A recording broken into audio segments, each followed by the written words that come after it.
smooth. Getting all the potholes out of here. This road smells really earthy. It smells good.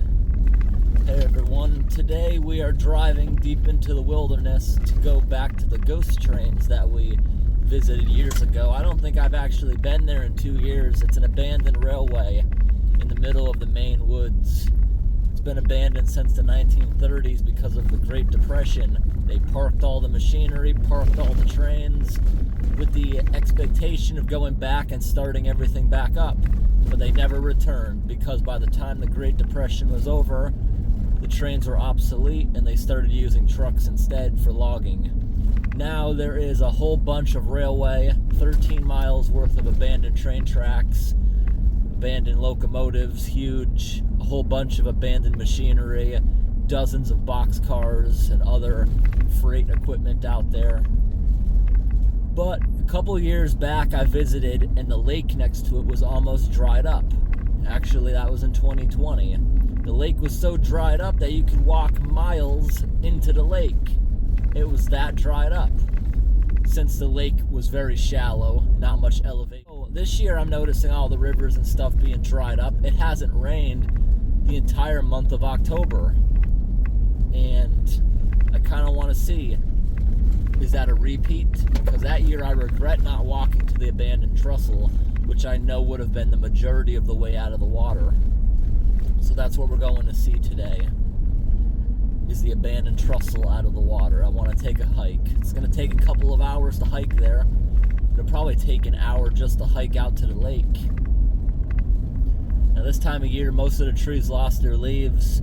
What you're seeing now is called the tamarack. They get colorful much later than most trees. Tamaracks and aspens wait until the last moment to become colorful.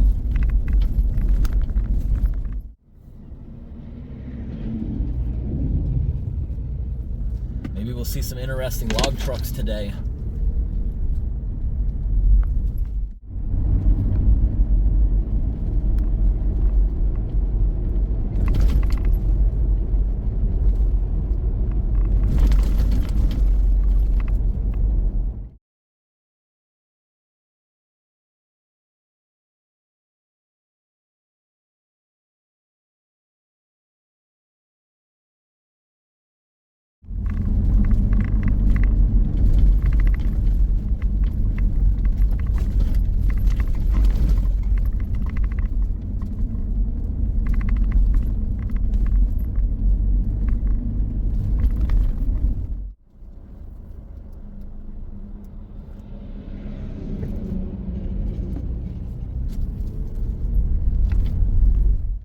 Alright everyone, we've been seeing some big trucks on this road today. Here we come up to a really big bridge, and we're going to stop here for a moment. Even though we're out in the woods the past couple of days and kind of stinky, we got to keep up hygiene. We got to wash up a little bit at the river and brush teeth before we continue deeper into the woods. So far since I woke up, I've traveled 46 miles deeper into the woods from what we already were the past couple of days. By the time we get here, we'll be probably a good, 70 miles or so from the nearest town.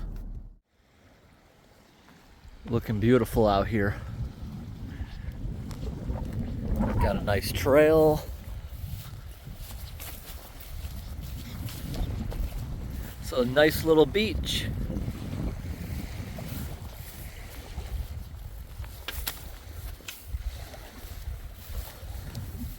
Got some moose tracks down on the beach.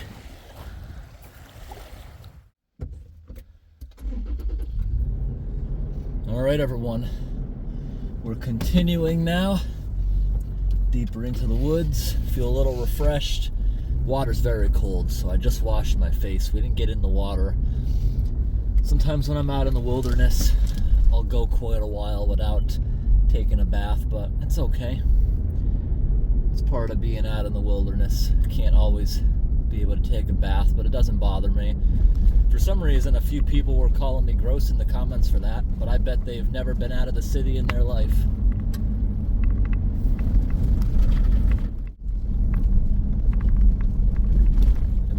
log truck here. Cool, look at that. I've never seen something like that out in the woods. There's a trailer there with solar panels and it says there's Wi-Fi. That's the first time I've ever seen something like that out in the wilderness. That's pretty interesting, actually. So people can just park next to it or sleep in the area and have that. Very interesting. Because out in these parts, you got to drive a couple of hours to even get a Wi-Fi signal. Out here, if you're listening to FM radio, you can't really keep a station for very long either. And most of the stations you get out here in northern Maine are French anyways, coming in from Quebec. Most important things to bring in the woods with you are extra food, extra water, extra gasoline. Speaking of gasoline, I'm on a quarter tank, so I'm out here all the time. So this truck is set up where I can just reach down under the dash, push a button, 20 minutes the tank will be full again. It feeds off of a bigger tank in the back of the truck. It fills it up about 3 times. So it gives the truck at full, and if we're driving most efficient, about 1,100 miles of range. Otherwise, I'd have anxiety out here, and I used to bring a ton of gas cans. And I don't do that anymore. I used to get tired of them accidentally spilling and always smelling them. That was annoying. Good to have tire patch kits, at least one extra tire. Good tires in the first place, because street tires will pop like crazy out here, regular tires, because they're too soft. They're meant to give you a good ride on the road, but out here, sharp rocks will even get you. Now out here, I've never had a flat tire actually from road hazards, like sharp rocks. It's always been a nail. My tires always find a nail out here in the middle of nowhere. All right, we got another little bridge right here. You might wonder why a lot of the bridges in the wilderness don't have railings. It has a little edge to stop you from slipping off it if it's wet or icy, but there's no railings because if you're walking across it, you gotta have common sense. It's cheaper to do it that way, and there's also double wide trucks that need to overhang the bridge. Because going this deep into the wilderness, just pulling one regular log trailer is not efficient. Many of these trucks will have 2 trailers or a double wide, sometimes even 2 double wides, which are overweight, over width, over height. I love seeing those. When the road conditions are right, they'll bring them out, as long as it's not muddy where they'll get stuck. I love seeing those big trucks. Got a beautiful view here. I love the vast wilderness. This time of year, there's no more tourists. It's either hunters or loggers. And you get this far out, there's very few of them. This far out, you probably only pass a vehicle every couple of hours.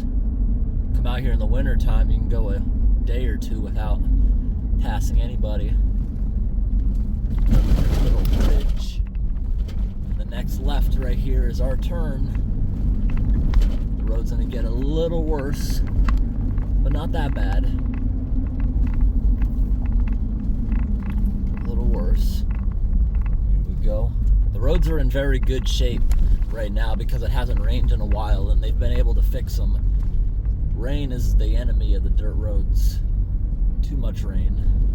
A little bit of rain's good because it keeps the dust away. It helps all the trees grow.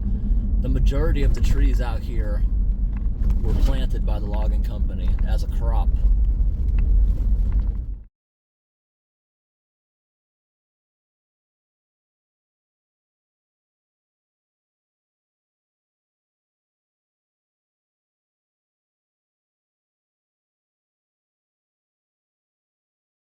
Alright everyone, we are on the road now, going to the abandoned Locomotives deep in the woods. It's about a half an hour hike from the parking lot to the Locomotives, another 20-minute hike to a place called the tram station, which used to pick up the logs out of one lake, drag them about 7 clicks of a mile across the land into another lake, because they used the waterways here back in the day to transport logs. The train got all the logs down to the water. So these roads have really improved. The first time I came out here, these roads were so treacherous my vehicle almost didn't make it. If it was rainy out and you didn't have an aggressive vehicle, you might have issues, but this time of year, if you're careful, you can avoid all the potholes and anything you'd bottom out on very easily. So this place cost about $30 a day to drive in here. $16 a day if you are out the same day, but if you spend the night, it's about $30 a night. There's beautiful campsites out here. They all have an outhouse, fire pit, picnic table. Some of them even have other things at them. Now, out here in the wilderness, the park rangers actually told me that a good amount of people actually come out here to these trains because they seen my videos of them. They mentioned that my videos out here were interesting of the railway, and the park rangers took a look at my videos too, and they said that they've never even seen some of the things I found out there, because I have a video a few years back where I walked the abandoned 13 miles of train track, found more abandoned boxcars, abandoned bridges, abandoned culvert pipes, a bunch of things. It's not really a trail going there. We just bushwhack all the overgrown railroad tracks and stuff. Park rangers really liked those videos, and they were happy that I made those videos because it attracted more people out here. And this place and the logging companies make money off of these trains because people have to pay money to come in here on these roadways. Park rangers were happy about that, and they since then haven't been charging me when I go through the checkpoints. They just waived the fee because they're happy about the videos.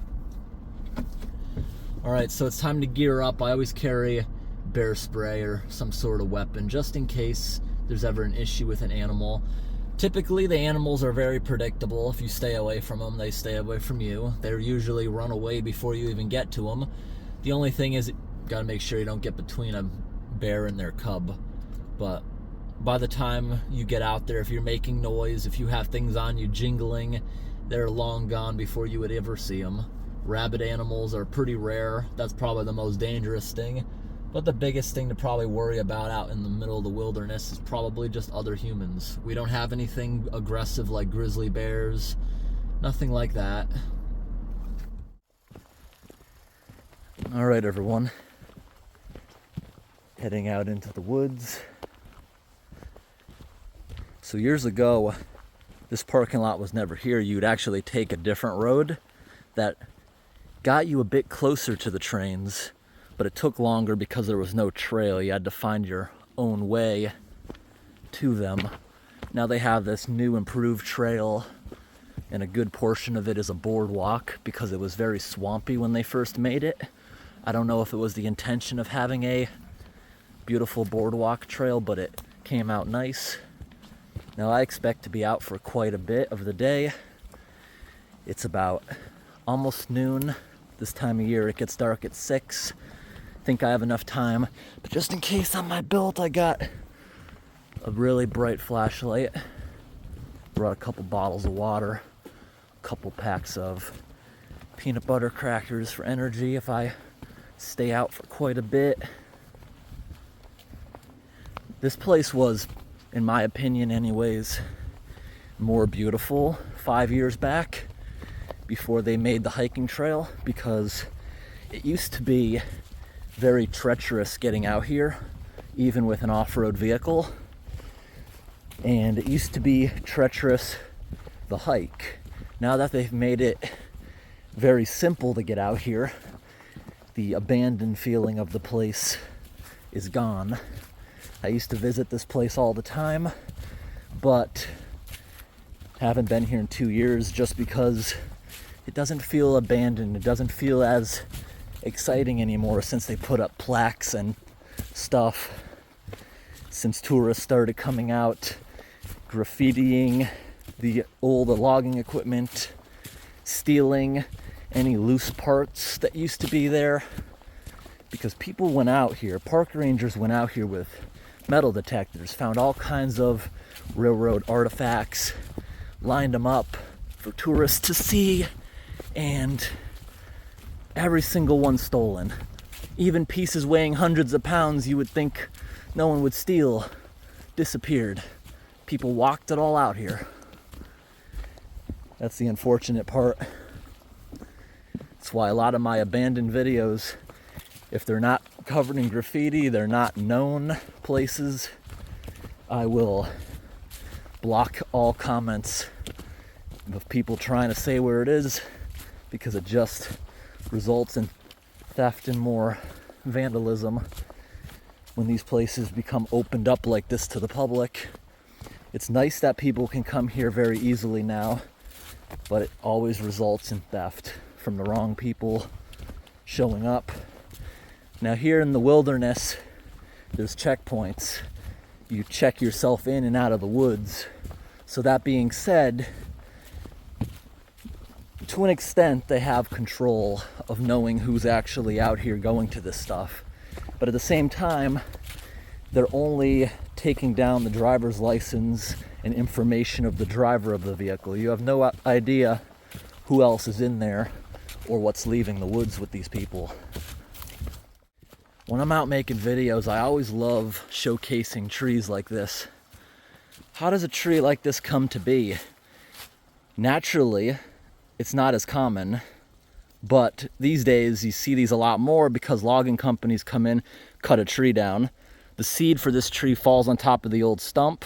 The roots come down. Decades later, the old stump has rotted away. You see a bunch of rotten stuff in there.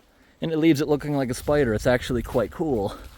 Those can be found very common these days because of logging.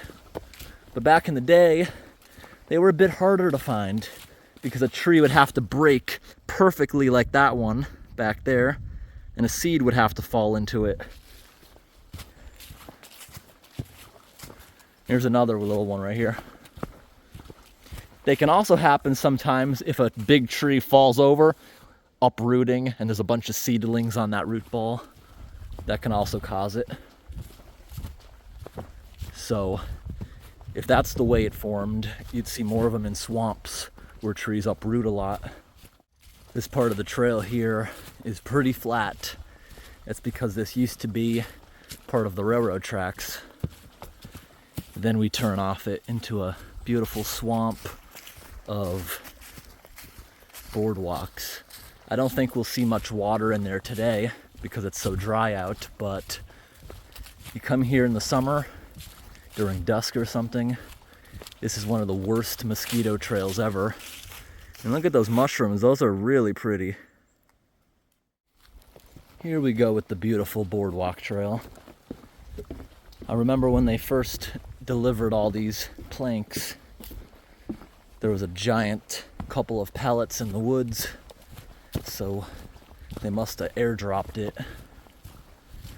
And here we go into the swamp. Can't even really tell it's a swamp because all the mud this time of year has dried up. Nice.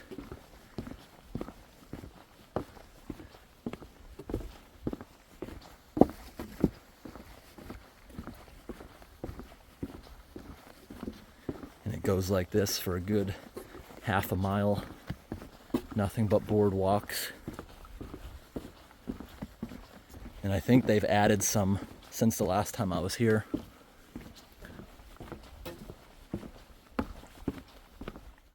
This is nice. A very shady, dark part of the woods. This is where all the mosquito issues were. There's still some puddles here. All right, now the boardwalk is starting to get, comes and goes, lots of mud. You can still smell these boardwalks, just like the day they were put in. They're made of cedar. Makes the whole area smell good. Here's a bunch of mud. Yep, they didn't bring it through the whole swamp. They just chose the more muddy areas here. And as time goes on, I feel like the trail will just get muddier and muddier as more people use it. I remember when I first came out here, These trails all had moss on the bottom of them still. But now, since the trains became more popular with the easy access of the roads, there's a lot more people coming out. Here's the railroad that still exists. This abandoned line here goes about 13 miles. Go down there about 5 miles. There's an abandoned train bridge going across a lake. Very muddy down there too. But the interesting thing was, when I walked down there 2 years ago, the drainage ditches, a bunch of the culverts, stuff was still operating as it should. Here's some of the extra wood on the pallets.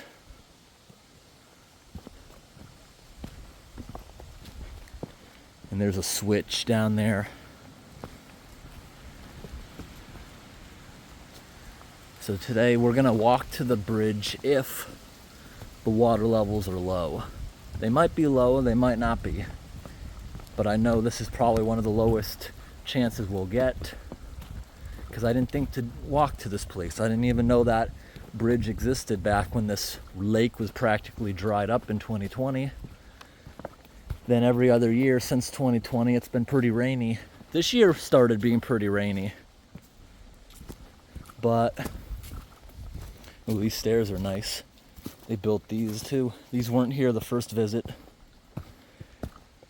And there's the switch. Those railroad tracks go off to the locomotives. These ones go to a whole bunch of abandoned box cars and freight cars. Now, back in those days, the freight cars were made out of wood, and they just had a few metal rods holding everything together. So after being out here for so many years, most of the wood has rotted away. Some of them still exist. They're pretty rotten though. All the wheels exist where they sat. Everything metal is just sitting there after the box cars rotted. Now, these locomotives were in very good shape up until the 1960s. They were inside a garage, parked. They were put away as if they were going to use them again, but they never did. In the 1960s, the park rangers decided to burn the building down with the trains still inside it, and that's what led to them to start severely rusting. And they did it because the building was considered a hazard and they didn't want people to get hurt in it. But turns out they had no authority to do that.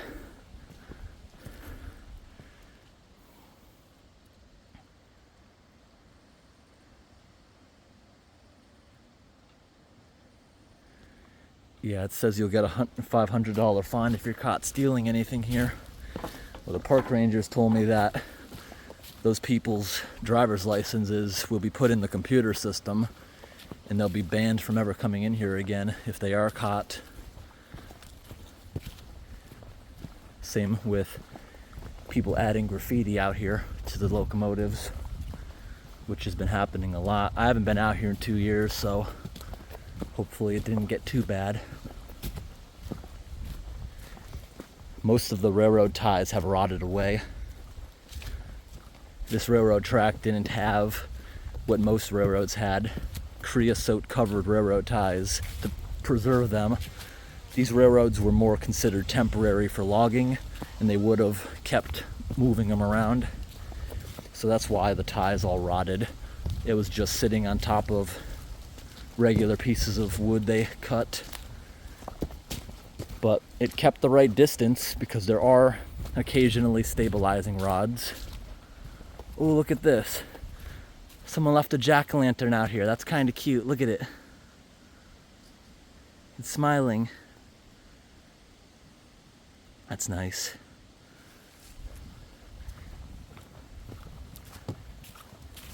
There's so much cool equipment out here. There's something else. There's a few logging mules out here, which is basically a giant winch they'd tie around a log and it would drag it out to the railroad tracks so they could load it up. Okay, the tracks are now branching out. There's some of these stabilizing rods I was talking about. It keeps the rails at the right distance so the train doesn't fall between them. Now that it breaks off into 2 tracks, there's going to be a locomotive sitting on each of them in what used to be the old railroad garage. All right, everyone, and we're here.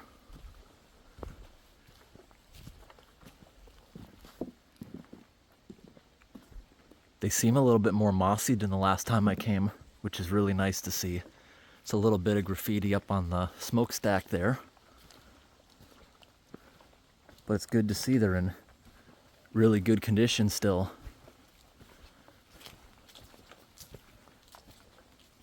You can see the way it's rusting, that they were in a bad fire at one point.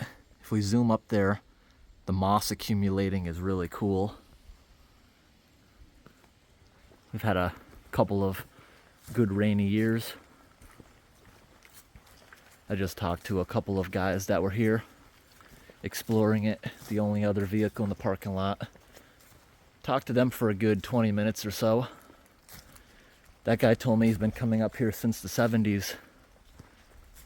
He talked to me about how, and I've seen old pictures of this stuff too. You notice how the railroad ties are brand new with creosote. Really good, because the old ones, like I said, didn't have creosote. These trains were leaning so badly, they were about to fall over. He told me how he saw that back in the day. It was interesting talking to those guys for a bit about the place. They haven't seen really any animals, because I guess they drove in here this morning all at once, and most of the wildlife comes out around dusk. Moose, deer, grouse. The only thing that guy hunts is the grouse, which is out of season, he said. Look at this, it's still greased up. Still dripping grease after all these years. And these parts in here are made out of wood. You can really see the char of the fires back in the day there. Really awesome. Let's get up on the top of this one, which has a raspberry bush growing out of it. Alrighty, up on top, got a couple of roof drains. Right here, there would have been a large red light years ago. Right here, we can open this up, and this is where they would have kept some fuel. Wow, look at the condensation on the inside of that, dripping. Take a look down in there. Pretty awesome.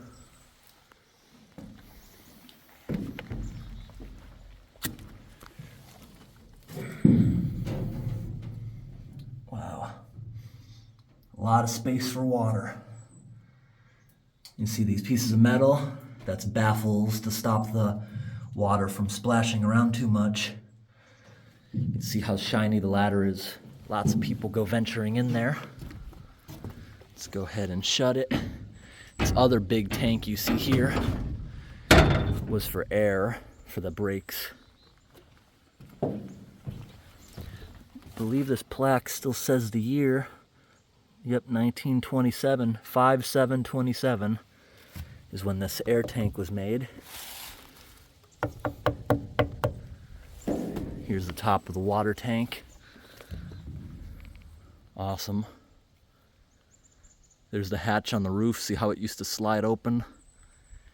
Up front, you see they plugged the smokestacks. The reason they plugged them like that is so someone couldn't get stuck in them. This whole area here was excavated by the park rangers, and they found all kinds of artifacts. They laid them all out here on the ground. I have in a couple videos years ago. Everything stolen, unfortunately. Now let's get back up in here. Now this was zip tied to the side of the train at one point. Maybe people took it off because they didn't want this in their photographs, I'm not sure. But here's the firebox.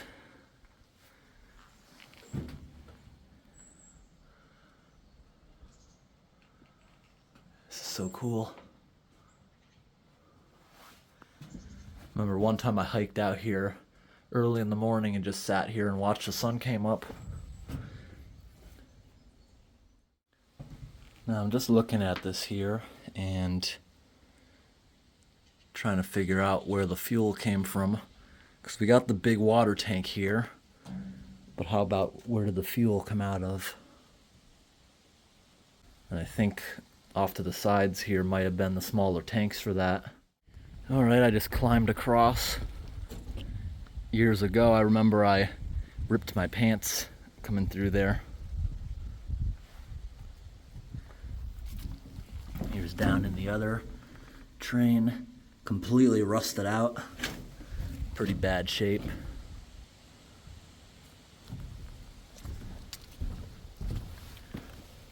Oh, this one's still holding water. Look at that. Interesting. Awesome.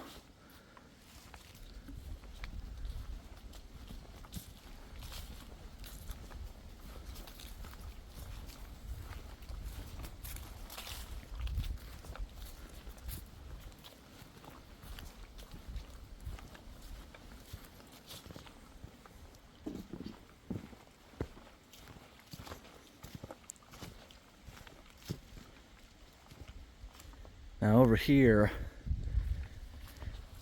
is what I talked about as far as the tram system. And there's a gear.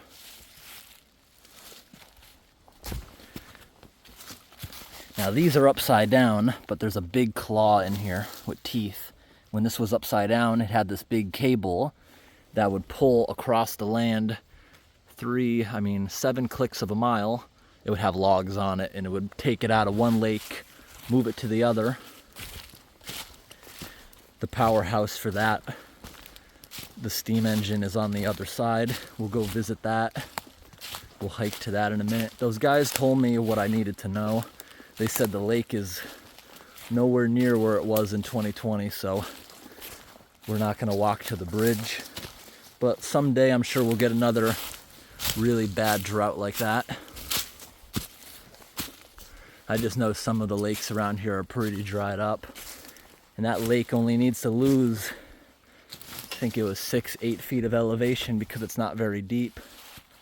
Here's all the old box cars. There's the metal rods I was talking about that held everything together. The wood completely rotted and or burned. It's cool how, look at this. Some of this stuff is right through the trees. The trees grew around all of it. If you walk down there a bit, some of them are still intact. I don't think they burned. A few of them still have walls. Very rotten, but they're still there.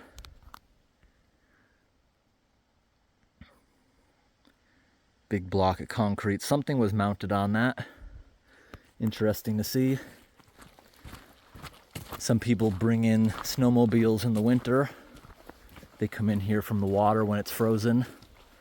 Canoes sometimes, and the water is actually extremely low. Sometimes the water's right up to here, so it's a decent amount low. We'll see the other side if we can walk around. Those guys didn't have rubber boots. They said it was too muddy to walk around, but we'll see.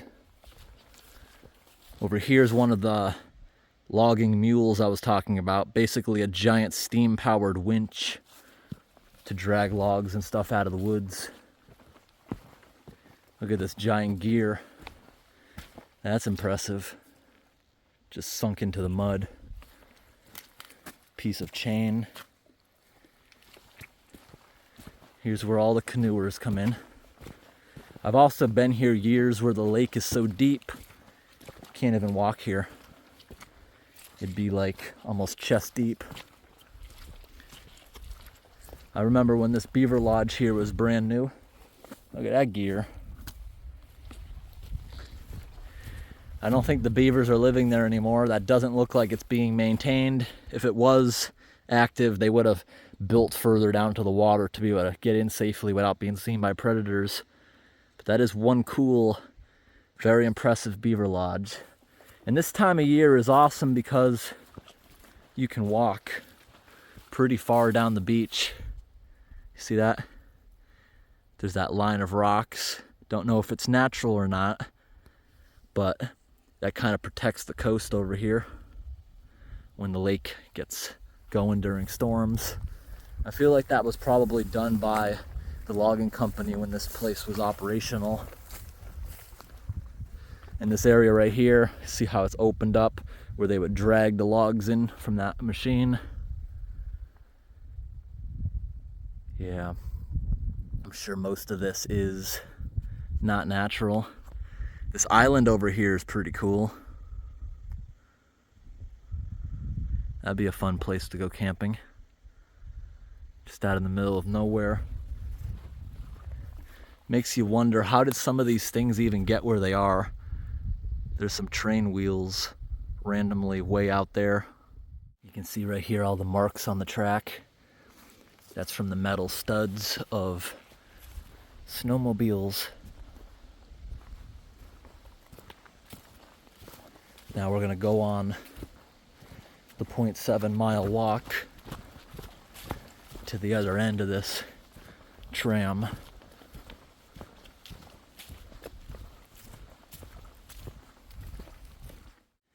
In the past 2 years, this trail has really turned to muck. Can't imagine how bad this would get during an actually rainy part of the year. It's been dry, and this trail is very mucky. I see a lot of moose tracks mixed into it too. A lot of muck. Good thing we brought boots. All right, it's ending now. Now this up here is how I remember the whole trail being. Pretty grassy. And here, this little elevated platform is where the tram is, following along next to us. Well, the nice grassy area lasted for about 30 feet. Now it's thick mud again.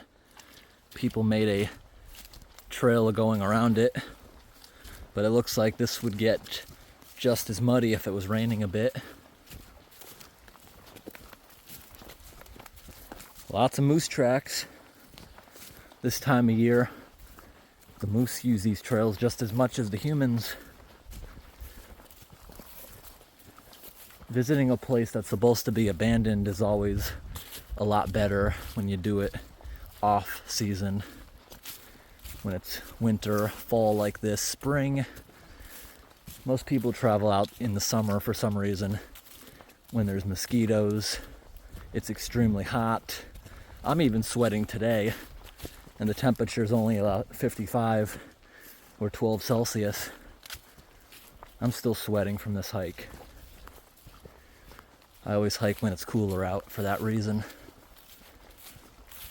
Mosquitoes are gone because this area's had a couple deep freezes already.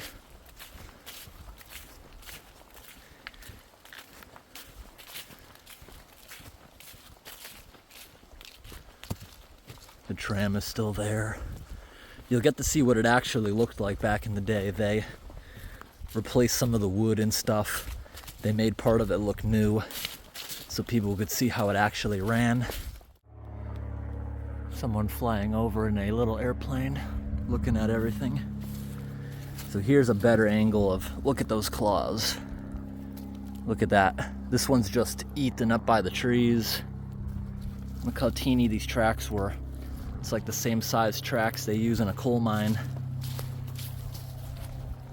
And someone put a log on that one. That's what they were intended for. Back in these days when they were logging, the trees were a lot better than they are these days. The forest now gets logged on a schedule every 40 years or so for pulp, every 70 for lumber. These trees that they were cutting down back in these days were oftentimes old growth, cut down for the very first time ever. So they were dealing with much bigger trees when this equipment was actually running. I believe the temperature is probably warmer here than the forecast was saying. So this area is a bit muddy. They added a few more boardwalks, which is nice. Look at this. So this is what the whole thing looked like back in the day. Now this you can tell is not original underneath. This was probably their first display. See, it has creosote in it. That's definitely not original. They did that like a museum to show people. Then they lifted it up like this to show people. They set it up like it used to be. Probably for people visiting in the winter. It was probably why they raised it up. This area, every year, it's not uncommon to get snow here up to your chest. And that's probably why they raised it up like this, so the snowmobilers can see it when they all come visit. So here's what the other place used to look like. There's where the locomotives were. That's the building that they ended up burning down with the train still inside. A couple other buildings around. And notice how clear cut it was back then. Everything grew back. The forest in those pictures looks like it was also planted. That doesn't look like old growth to me. It's planted too close together. And here's what this location looked like back in the day, where we are right now. Pause that in case anyone wants to read it. Interesting. Pretty clear cut. Here's what it looks like now. Let's take another look at that picture right there. This smokestack right here coming out of the building is that smokestack right there. Used to have a building around all that.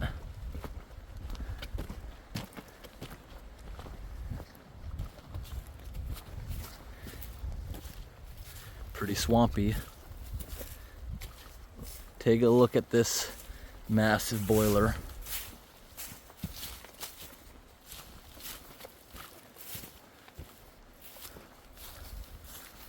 That is awesome. And I remember there's also doors on the back of it too. Kind of sad that the doors are missing. Look at that, there's still grease in here. Looks like you would have greased it here and put the caps back in. Still greased. A lot of sprockets and gears. Pretty awesome looking. They fixed all this stuff so it wouldn't just fall apart on the ground. This is so cool. Nothing seems stolen from down here, which is awesome. This belt is so cool too. I'm looking up here on the smokestack, looking for any evidence of where the roof line was. It may have been right there. Possible. Not seeing too much though.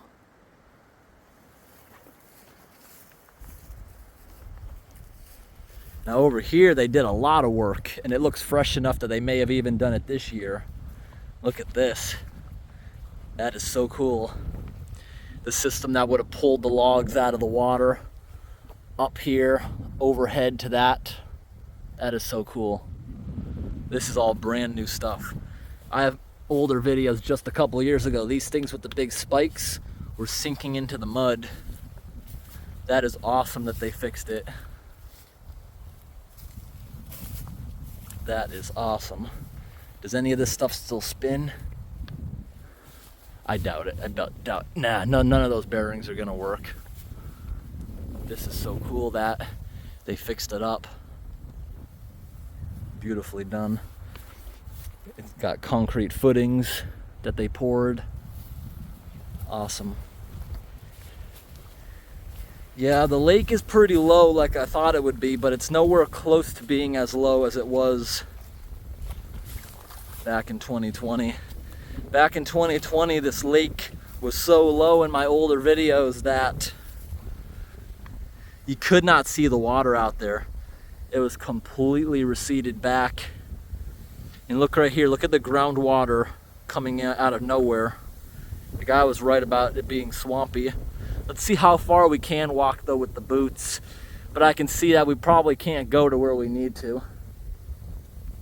Look at this. So this was kind of like an old dock when I was here years ago going out. Because this was all muddy. You see there used to be a boardwalk.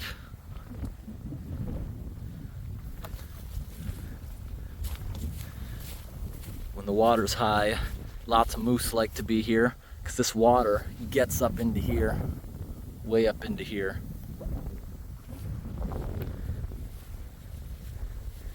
All right, let's go for a little bit of a walk.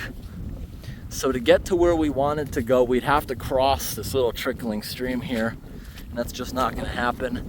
I didn't even bother bringing my bigger boots out because if the mud is that deep where I need bigger boots, I just shouldn't be going there because I'm gonna end up getting stuck in the middle of nowhere here without a signal for probably dozens of miles. I'm seeing lots of moose tracks, they love it. And see the fine grass starting to grow everywhere.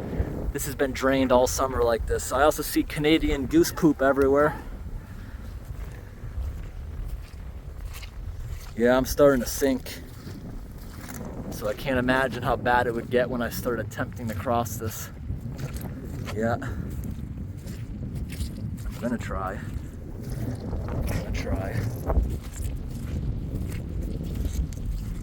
Not as muddy as I thought it would be approaching this little trickle coming out of nowhere. There is a bottom to the mud though. It feels like there's a solid bottom, only a few inches under, so maybe I'll actually be able to. It looks like I can actually, no, that's a twisty right there. I can't just walk around that one. I don't think the water's low enough to see what we wanted to, the trestle. But I got all day. This trip into the wilderness, we haven't found any beaver dams or lodges, nothing like that interesting to film. So, can we get around this? It's possible. This is quite the workout, walking through mud like this. Possible I can get around this.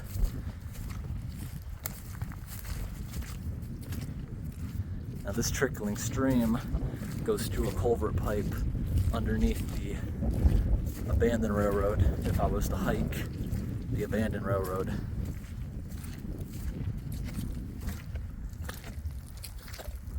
Maybe we'll hike the abandoned railroad again in the spring or something. Maybe I can use these logs here to help myself get across somehow.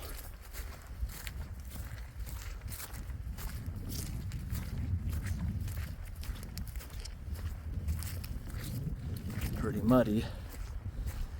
We'll give it a try. I don't like this slope though into the water. I could slip.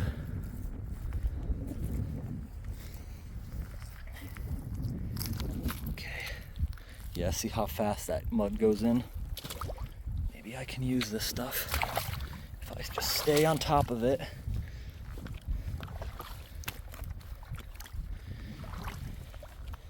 Gotta stay on top of this stuff. On top of this little tree stump.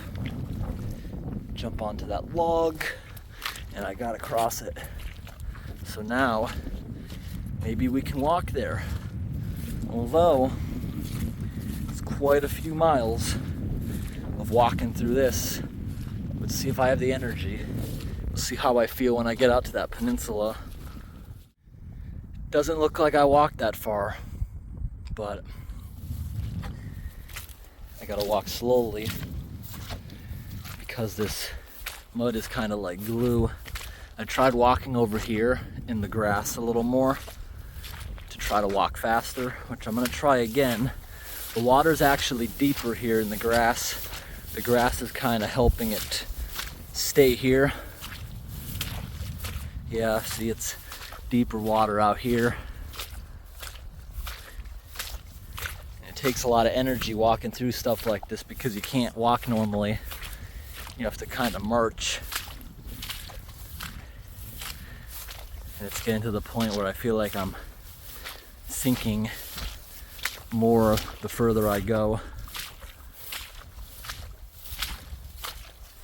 Look at this. These are all tree stumps. This used to be forest in this spot.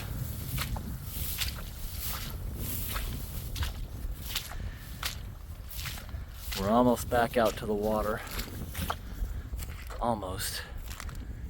It looks closer, but when I look back, it looks like I'm potentially only a quarter of the way down there. Now the mud is becoming like glue in this spot. If I can't find a way around it, can't keep doing this. Because if this was perfect conditions, I plan on it being a 90-minute walk. And it being so slow going now, where I can barely move through the mud. I don't think we'd make it there by even dark. Conditions are getting worse. I guess we'll just have to wait for another year of drought. Like in 2020, I walked all the way around in there, but I didn't know the bridge was there at that point. I wish Google Maps would work out here. I've done things like this a lot and I've never got lost, but the help of Google Maps would maybe help me get there quicker, because if this looks like a peninsula, the thin tree line makes me think the lake's on the other side of this. And if I knew that 100%, I would just walk through there. But I'm not sure. If I walk through there, it could just be a worse swamp. All right, we're making distance. Now this wall of trees that I feel is shielding me a bit from the severe wind. The noise that I first thought was wind, I think is waves on the other side of this bashing against the coast. So I'm gonna try walking through the woods there.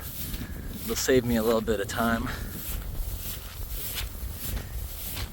I'm trying to not turn around. There's a few bushes growing on this old tree.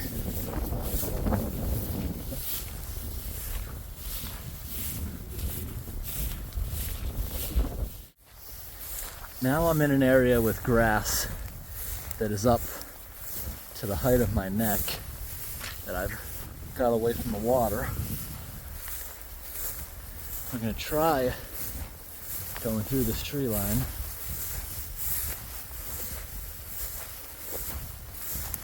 These aren't the type of seeds that are gonna stick to me, nope.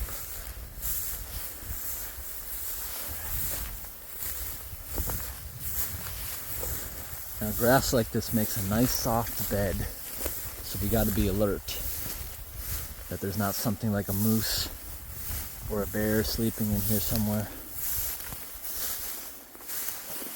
The grass is getting high. Thankfully I'm wearing long pants, because these are pricker bushes here.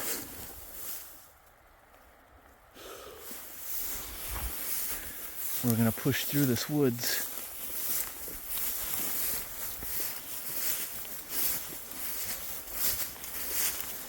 If I do this again in the spring, maybe I'll bring a tent out here with me so we could do a multi-day trek if we don't make it this time. The days are short, so that's a concern. My rule today is I have to turn around by 3 o'clock if I want to make it back to the truck before dark. I gotta make it at least back to that coast right there where the machinery is by dark, because it'll be much harder if I don't. Now my boots are full of uncomfortable seeds from all the grass I'm going through. I'm seeing a lot of grass here pushed over. A lot of moose tracks. Moose have been walking around here. Or maybe Bigfoot. The area smells like a wet dog. So I wouldn't be surprised if I find something sleeping here. This area stinks. And yes, things like moose often smell like a wet dog. I was right. I could hear the waves bashing. Back out to another coastline. But how easy will it even be to get there? And what is in here that smells. This looks like a trail. We gotta follow the animals' trails.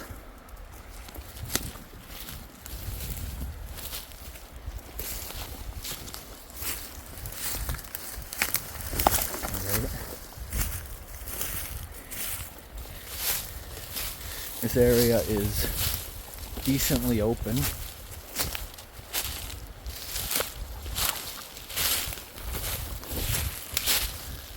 Nice big maple tree. Here's a good spot for a tent.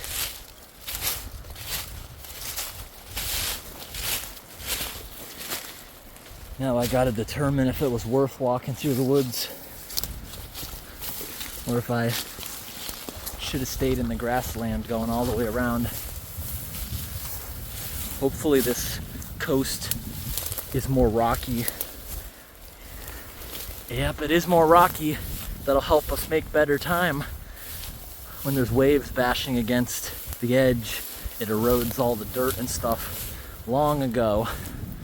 So it's pretty rocky. So it looks like we'll have a much better time now walking, maybe.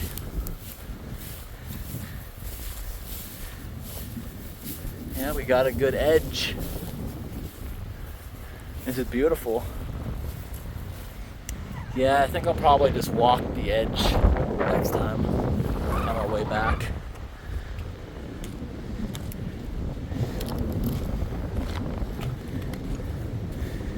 I'm 2 hours away now walking from the nearest road. Look at these nice sandbars. Is this gonna hold me or am I gonna sink? It holds me. It's like beach sand. This is so cool. Good place to make some sandcastles. And over here is where the bridge is. We gotta go walk up that channel there, and hopefully it's rocky like this all the way, because that'll be good. What time is it? It is about to be 1 o'clock, so my goal is, can I get there in 2 hours? If the conditions are like this, probably. If it goes back to being very muddy, no. Look at all the moose tracks too. That's really cool. See moose tracks on the beach. Now these look like logs that have roots. Like these were eroded years ago, as this used to be part of the forest. But there's also areas out in these lakes and stuff. If you're kayaking, you'll find a whole area of logs where you can tell it was cut with chainsaws, sunken in the clear water below you. That's because when they used to use these lakes for transporting the logs, storms would oftentimes make logs drift away and they never found them. They'd collect in corners of the lakes and sink. And they're still there to this day, never rotted, because there's not much oxygen down in the depths.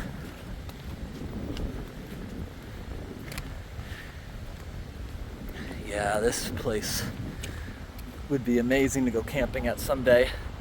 Probably good for swimming too. Wouldn't be too many leeches when the water's choppy like this. They don't like that. The water looks a bit brownish because it's stirring up all the sand. It's the same as the beach I went to once in Florida about a year ago. The water was so aggressive when I was swimming, it felt like it was grinding you with sand. And it was very cleansing, it felt like. It was nice.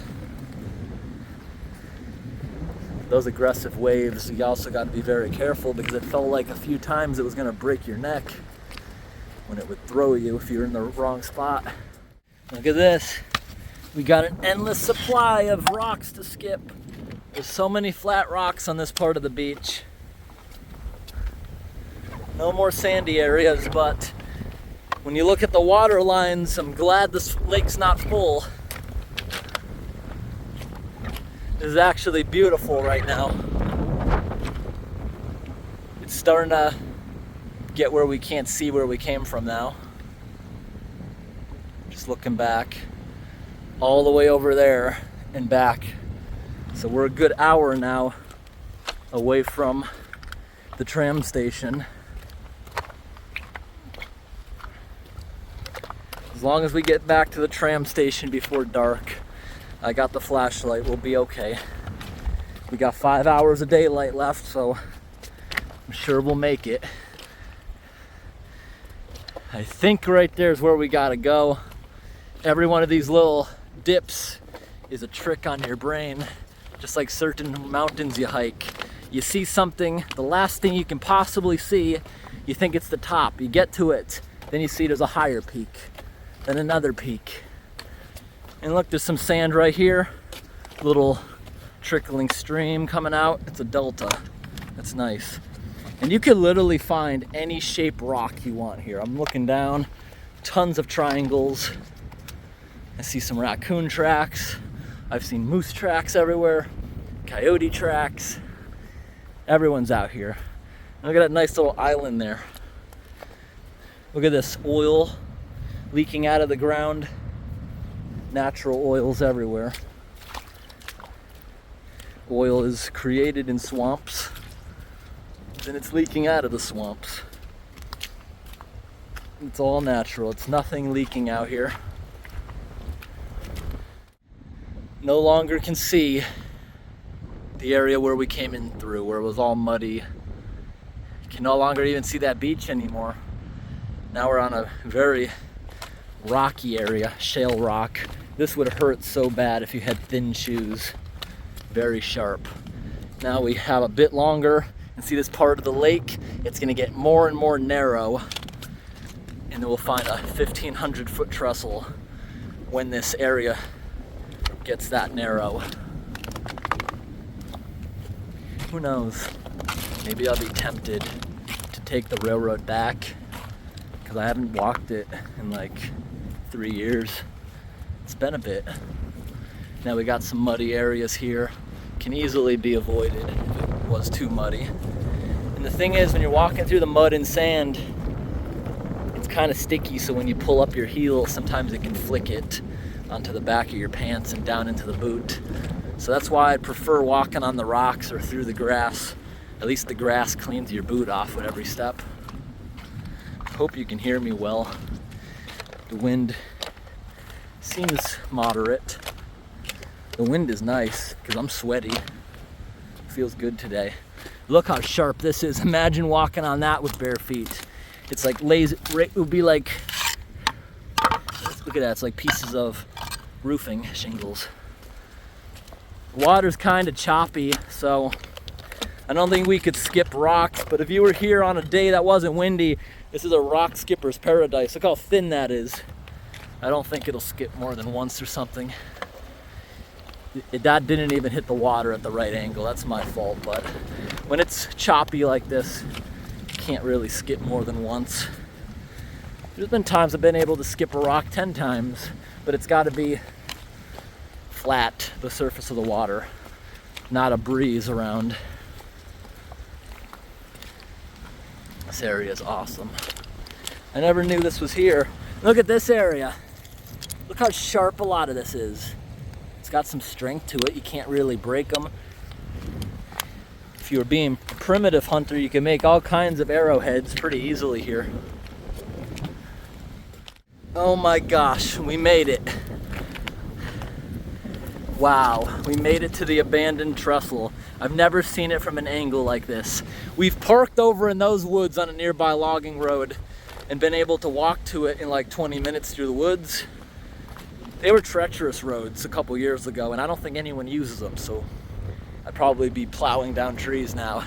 But if we zoom way in, all those things sticking out of the water were the trestle. Then when it got into the deeper water, it was going across those giant piles of rocks holding up the bridge. The water's low enough we might be able to walk out there alongside it. That was the hope. Like I said, back in 2020, this was so dried up, this water would have been only over here. This would have all been dried up. Google satellite maps even show this dried up, with just a teeny little twisting stream going underneath the trestle in the sand or mud. I'm assuming it wouldn't be a good spot to walk, even dried up because of the mud, but I'm glad that today we're able to get a closer up look. Nothing but moose tracks on the beach. This place is awesome. Going out to a place like this just makes you feel so small and insignificant, which is cool. Not a single other human track out here. There's animal tracks everywhere. Coyotes, raccoons, moose. Didn't see bears, but last time I came out here there was bear tracks. Bear tracks in the sand are really cute. It looks like a small handprint of a human. Gotta stop for a quick game of tic-tac-toe. I love this rock. It's so heavy that it keeps balance. That'd be such a cool cave for some kind of aquarium or a reptile. Wow. But I'm not gonna carry that all the way back. That's cool though. Can't see the bridge anymore with all these ins and outs. So it's not as close as I thought, but that's okay. My mind has changed a little bit. I think I'm gonna take the railroad back and see what's up, since this doesn't seem as vast as it did when I was only a couple years younger.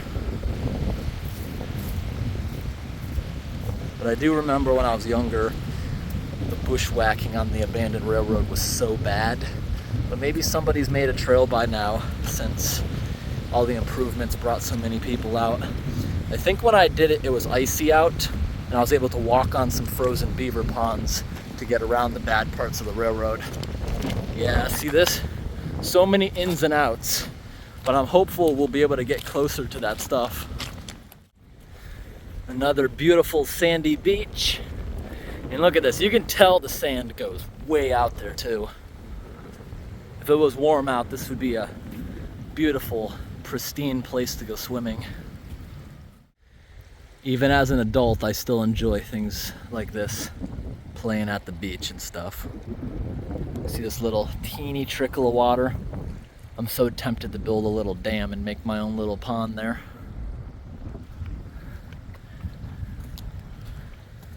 This is like the perfect kind of sand to make things.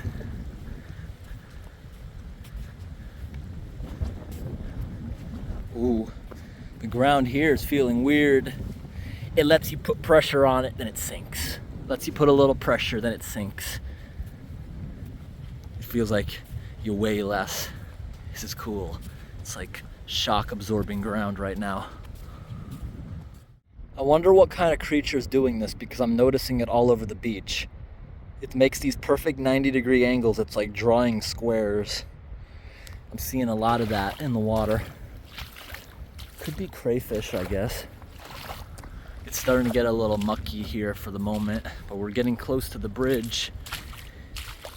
Out here, it being so open, it does kind of play games with you. Things are further away than they appear because certain things are so big. Now the beach has changed. This is all little bits of wood everywhere. Wood. And now it suddenly starts to get more marshy, grassy again. Hopefully the mud lets out enough for us to get kind of close for photographs. Awesome. It's becoming more sandy again. We're not sinking anymore. There's like a thin layer of muck on top of the sand, which makes it a bit slippery. That tree stump over there is actually massive.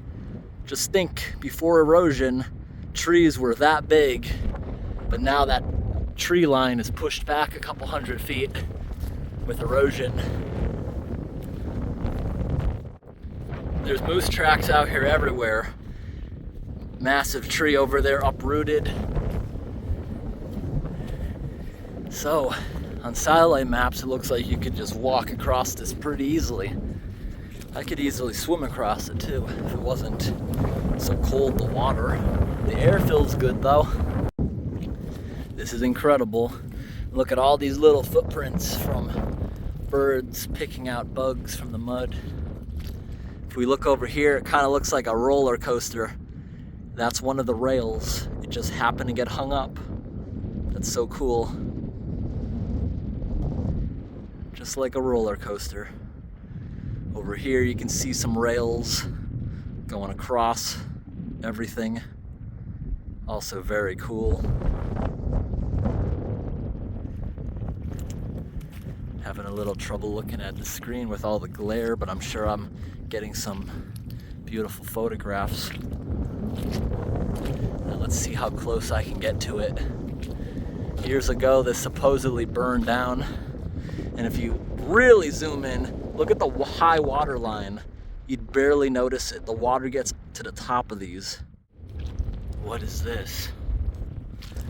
There's looks like a TV cable, probably fiber optic, just going across the lake. They just dropped it through the woods for something. That's pretty modern. What do you think that is? Just a cable leading into the water. Look at the size of these moose tracks. That was a massive moose. Thankfully, they'll usually run away if they see you. Absolutely fantastic. This is the site we came to see. There's a couple of objects on this rock. It looks like an electrical insulator broken in half, a chain, a glass tube. Someone put that there. Oh, there's the type of bird that makes all those tracks. Sometimes way out in nature, animals have less fear because they aren't used to seeing a human. They don't know what you are. Look at the rail going into the water. And some really bad rust pitting. I'm just kidding. That's bullet holes. Someone was shooting at this a lot. Target practicing. So, up here there's an elevated platform that goes off into the woods. We're gonna find that and walk back on it. I like how there's a row of trees, then another open area. There's like a barrier of trees, then bogs. It's quite interesting. But here's the rails going off into the water. Got some moose tracks, deer tracks. Incredible sight. All right, it's getting really windy here. I wonder if that's the reason why there's no pillars or anything here. Just waves over the years bashing against it probably knocked them over into the mud, right? Because the other side is still pretty intact. So, let's make our way back.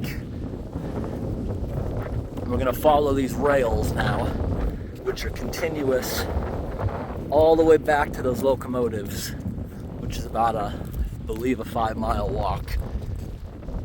Remember, it took me 2 hours to walk here, and the average person walks around 3 miles an hour. So me going the long way there was probably 6 miles or so. So now we gotta find the best way to get up here. Then the railroad is pretty open until we get to a few swamps. I remember it was overgrown. The other direction there across the bridge is pretty open for about 1 mile or so. Then it becomes overgrown because they logged over it. So there's a bunch of really tight, tiny trees right on it, making it impossible to hike.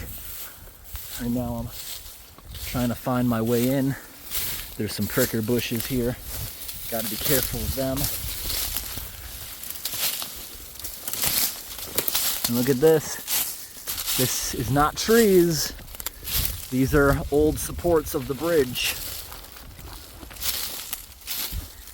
I don't know if they use creosote at all, but look, they're still here. And this is kind of like a trail.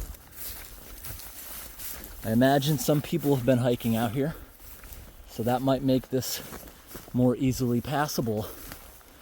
Oh, I stepped on one of them.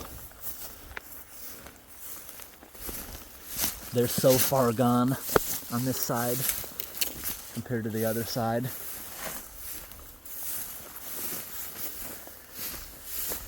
But this trail, probably humans, probably moose, both. And right here by this big tree is where we should hook back up with the tracks. They're so deep down in the mud. They've had almost a century of sinking.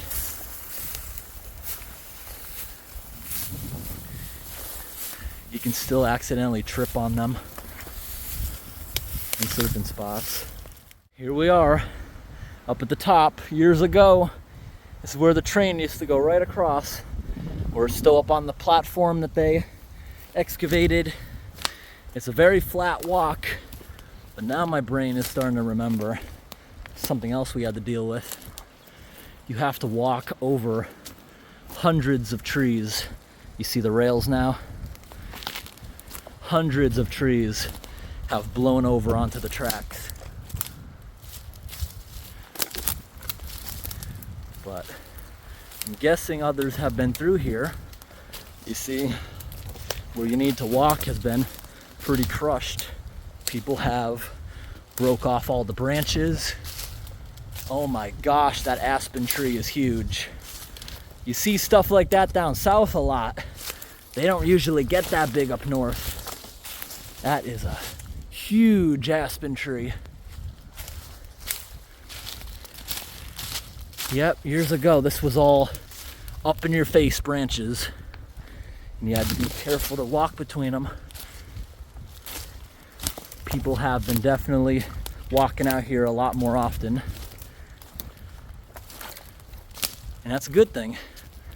We'll probably get back to the truck now in record time. I'll show the exciting moments on the way. You can still see here, you can still see the lumps of where the rotted away ties are. Oh, are those puff mushrooms? Ooh, I love those things. I love stepping on puff mushrooms. Oh my gosh, there's a bunch of them. We're just releasing all their spores. Sometimes those things get huge and they're fun to run over with the lawnmower. It's like running over a smoke bomb. See, everywhere out here is a swamp. That's why they elevated the track about 10 feet.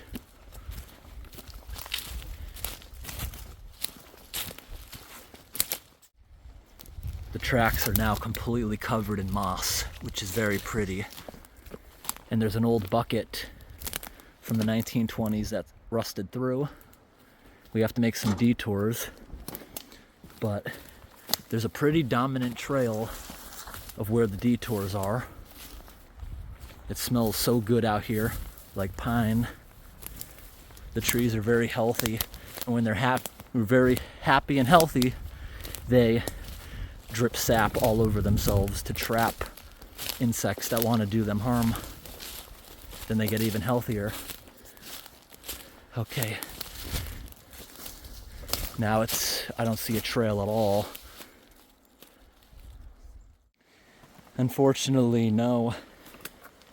That trail doesn't continue anywhere. And it's just this, as far as the eye can see. Gotta smash my way through a bunch of this. Whoa. Ouch. Yeah, I don't see a trail going around any of this.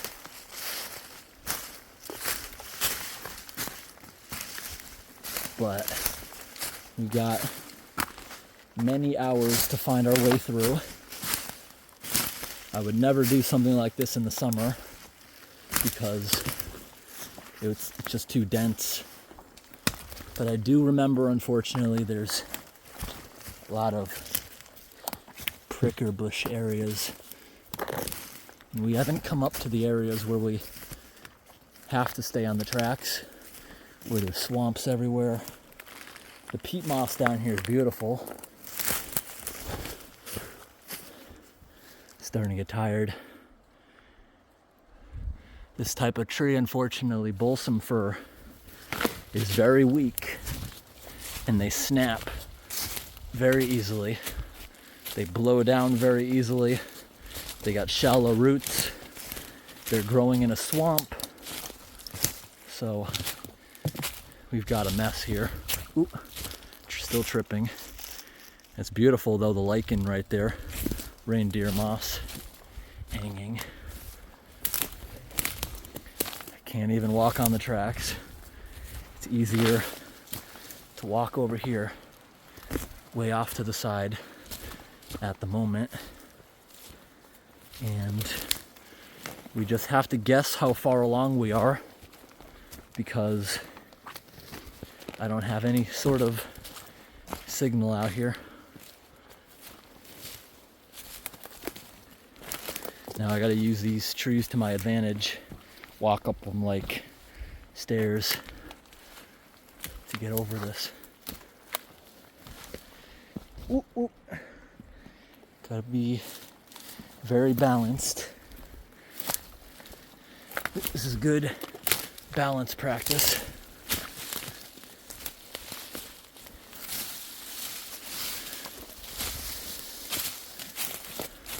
Evergreen trees are very dangerous if you fall down on them.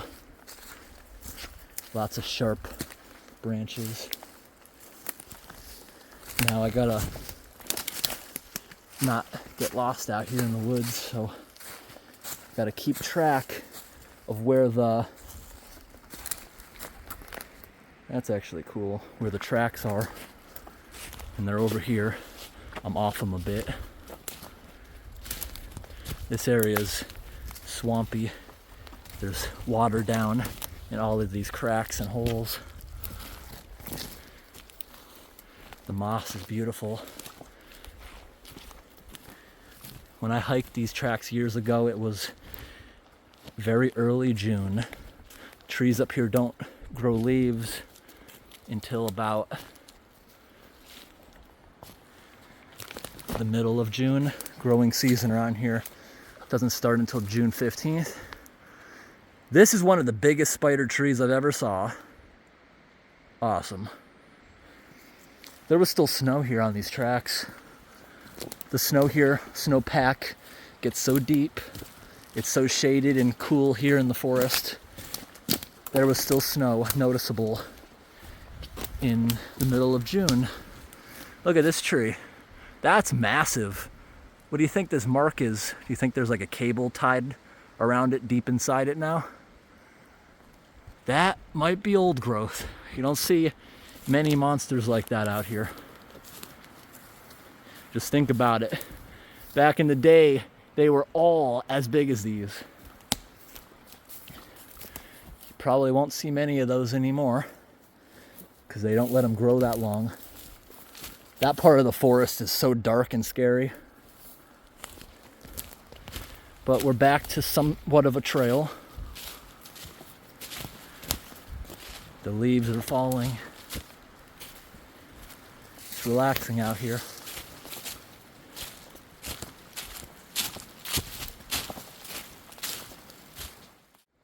This giant aspen tree here used to split off into two. It broke. A lot of times between those joints it starts rotting because rain gets in it. It broke. It's healing itself now. And look at that piece, rotten. So rotten you can barely see it. That was a while ago. The drainage ditches are still very noticeable here along the track. The air out here feels clean. It feels different. It just feels so serene. The air is so clean. When you're hiking, you want to do it deep in the woods because you use more of your lungs when you're breathing heavily. And the air out here is not polluted at all. It's nice. We're starting to get into a bunch of stuff again, so I'm going to start walking up here where it's not as bad. This uprooted tree picked up massive shale rocks. Look at that. Huge pieces of shale. It just ripped up the bedrock with it. That's so cool. This kind of looks like a trail to me,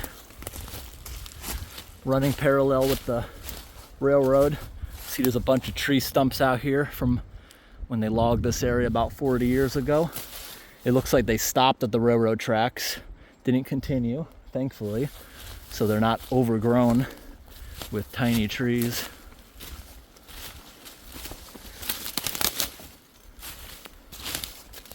There's the tracks.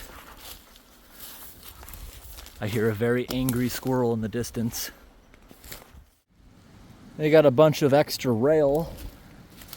This part of the railroad is very easygoing. As far as the eye can see is clear. Nothing blown over. Just things growing in the track, which are very easy to avoid. Alright everyone, it's 2 o'clock. Just tripped over that's telegraph wire. That's how they would have communicated here years ago. I have no idea what that cable going across the water was though. That's definitely modern. Here we've come across a little trickle of water. And see the rails suspended there? We're walking through some thick mud. See these old railroad ties? They had like a little bridge made out of wood for this trickle to go underneath. This is a beautiful area. You can see all the former railroad ties, all the depressions in the ground. So I've been walking a while. It's almost 3 o'clock now, and we haven't come across the swamps yet. This area is not so bad, but I remember areas that were worse. You can tell definitely some others have been using this trail, so that makes it a bit easier to travel it.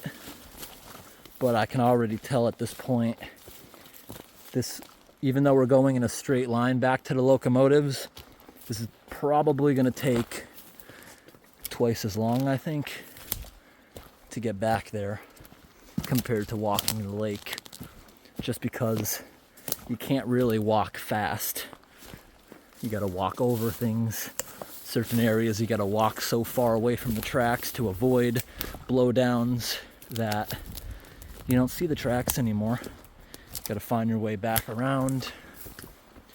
But this area, look at it, it's a carpet of moss. Yeah, carpet of moss throughout the forest. It's very beautiful.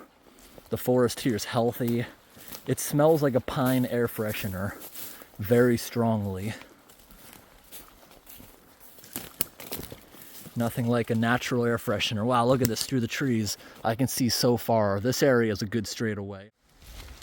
We still haven't passed through the swamps, which is the part I'm still concerned about, but it has opened up amazingly now.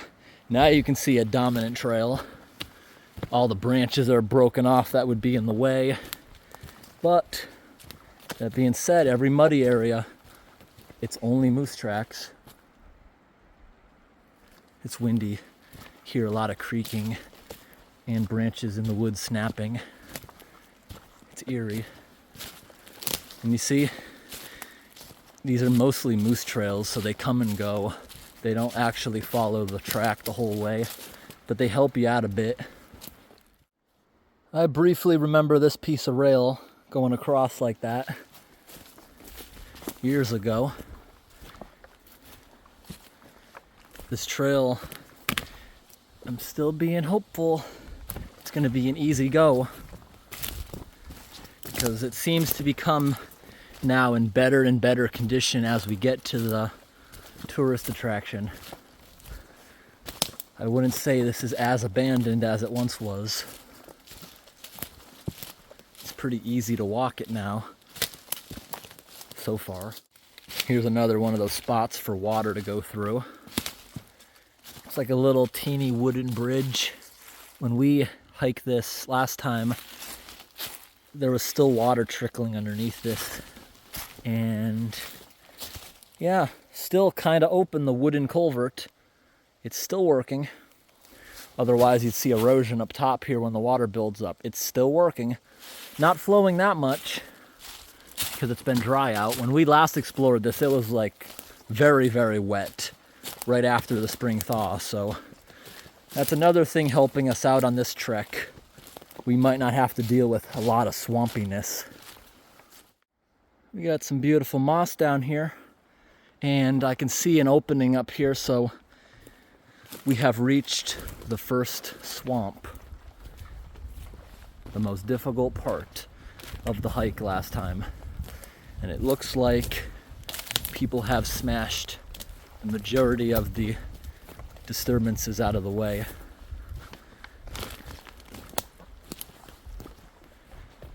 The swamp is opening up. I expect it to be mainly dried up. Yep, last time we had to walk way around a bunch of this stuff because it was just treacherous. Now there's an area of the track which is washed out because the water couldn't fit through what they had, or it collapsed. I don't think this is the biggest swamp, but so far a good sign that the trail is this good. Okay, here's something. This is not the washout yet, but it is one of the swamps, and I can see water still able to pass through this. They built it well enough. All right, the track is completely blocked again, so we are getting sent off.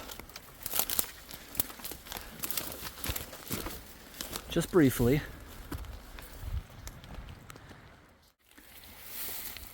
Completely moose tracks, no humans at all.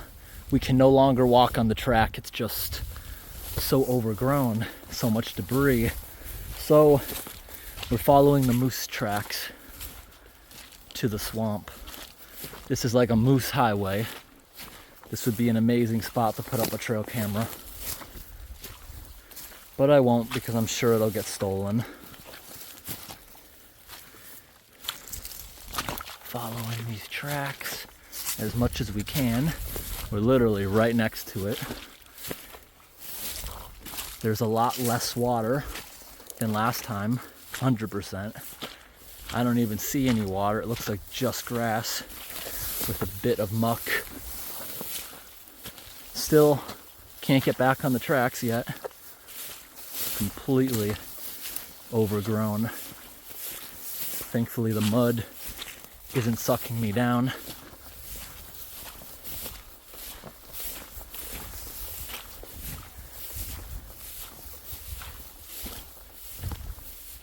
These moose have the right idea. I'm probably going to follow their trail all the way around this corner in the swamp. But I'm going to show you right here the washout. Here we are. This washed out for maybe 20-30 feet. The rails are slightly twisted, but you can tell down here certain times a year have a pretty good current of water going through it. And I like that tree there that's kind of hanging out, sitting on top of the rail. That's pretty cool. So now I'm gonna use the moose's highway. This water is completely dried up. The last explorer we did here, the grass was all pushed down from the winter snow, and there was a good amount of water sitting here, built up by beavers, but it looks like the beavers are no longer here. There's just not enough water coming in.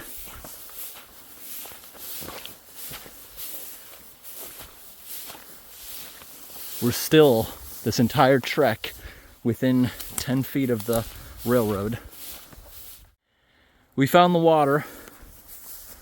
So now, do we go back on the tracks, or do we go around it this side? The tracks are still pretty grown in, so I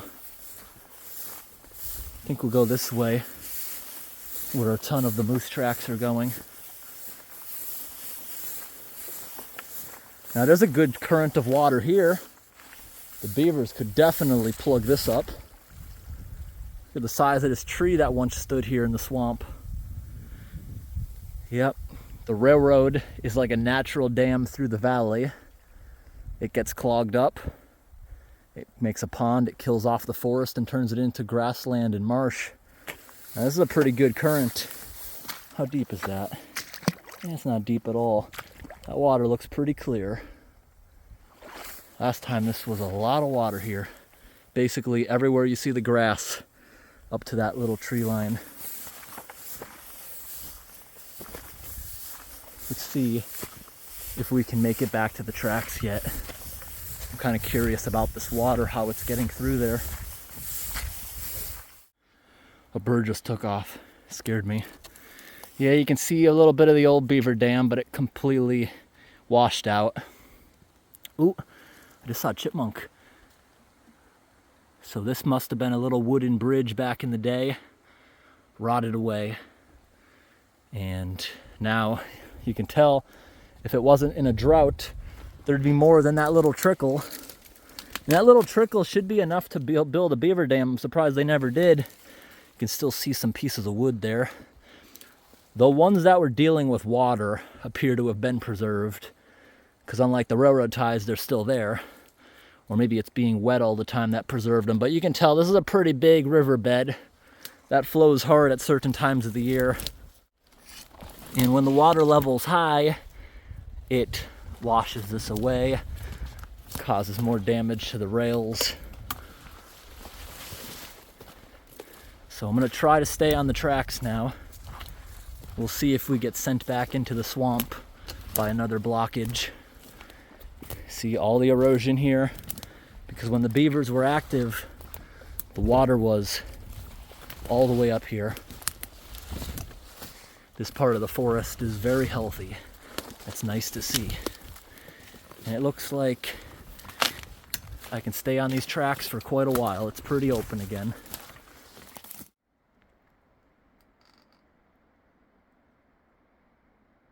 Hear that really eerie creaking sound? Those trees have been rubbing together for a bit.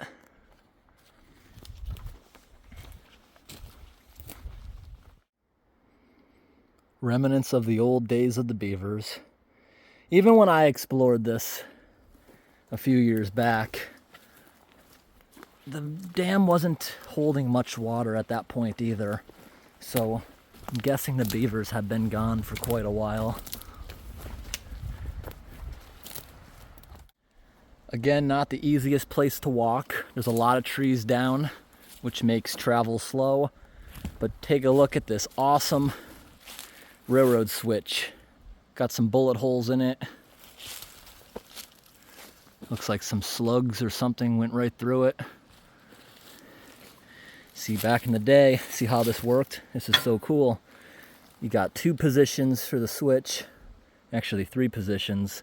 I wonder why it has the middle position. So there's one way, there's the other way, and that's not gonna budge. But that's kind of cool. Once it's in the right position, you can put it down and lock it again. Really cool old switch. Here's the siding that switch is attached to. Right here at the end of the beaver swamp. These are in rough shape. You can see the bumper sitting down there on the ground. This would have held the wooden bumper. There's the coupling, the chains. Here's for the air brakes. Look at that valve. Oh my gosh, the valve still turns? That is so cool. But yeah, these flatbed cars that would have hauled out the logs, they're in pretty rough shape. There's a lot of them lined up, completely rotted, reduced to nothing but wheels. Yeah, look at down there. There's a whole line of them. Probably a dozen of these train cars. They were parked here, expecting to have a little break and get right back on track after the Great Depression, but it never happened. All this stuff was in perfect condition when they parked it. They never expected to not return. Oh yeah, look. There's even more. Wow, there's a whole nother siding here full of train cars. I didn't even recognize it at first. It's so just rotten, hidden. But that's cool. Look at the moss. So I guess that's cool. That's a 3-way switch. I've never seen one of those before. That is cool. A 3-way railroad switch. I've never seen that before. That is awesome. When I get home, I gotta look up how that looks or how that works. Right there, you have one of the emergency brakes. Whole line of them, both sides of me. More telegraph wire. 100 years old, but it's galvanized. Still looks the same. I wonder back in those days if the insulators were just attached to trees or if they put poles up. I'm curious. Still following along all these rotted out cars, and some of them have really sunk. You can see there's pooling water underneath them because that's a low track. We're a bit higher here. You can still see more piles of crumpled train cars over there. We've reached the end of the siding. Probably got 24 of them. Here's the end, and it just goes into rocks with a big hill. Since trains can't go over much of a hill, can't go up much of a gradient, they had to cut this big canyon through the hill for the tracks, which is now completely filled up with mud and sitting water. Some spots the rails are even under the surface of the muck. So now I'm up here, much easier spot to walk. We're gonna walk here for a bit. Up here on the hill, we got the telegraph wires. And take a look down there. A lot of sitting water. It looks like radioactive waste. The algae is so green in certain spots. Now look at that. The rails go right down into this giant pond, and the trail's more dominant here. So I'd say yes, compared to 3 years ago, there's a lot more people taking this long hike. It's still on the treacherous side since you got to avoid a bunch of blowdowns, and if it was the rainy part of the year, this would have been a much more miserable time going back because of the flooded out areas. But compared to 3 years ago, this is very manageable, and in the right conditions, just like today, this was an amazing hike. You gotta be careful. You might trip a few times on the telegraph wire like me. Very beautiful moss, and I don't have any working satellite maps, but I just have a feeling that we're getting close, and I should be back to the actual trail within maybe 20-30 minutes. We'll see how right I am. What time is it now? It is 3:38. I probably could have done this trail a lot faster, but I'm taking a lot of scenic breaks. Look at this. If it was rainy out, you got this area which always trickles with water. That's how it gets full of mud down here. Over the years, this is depositing sediment. Yep, you can see the rails right there. But over here is just a big muddy mess over the top of the tracks. They got buried by this little trickling stream over the years, just depositing sediment everywhere.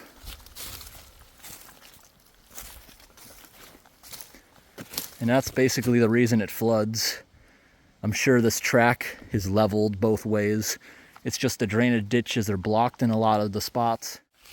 Look at this, a lot of tension on that. That's still going up in the trees, but I cannot find any wood or anything it would have been attached to. Nope. Just like earlier I showed you that insulator. This was probably attached to that insulator down by the water that somebody had found. This is a very deep crevice. Like, I'd say you got a good 20-30 feet cut through the hill for this track.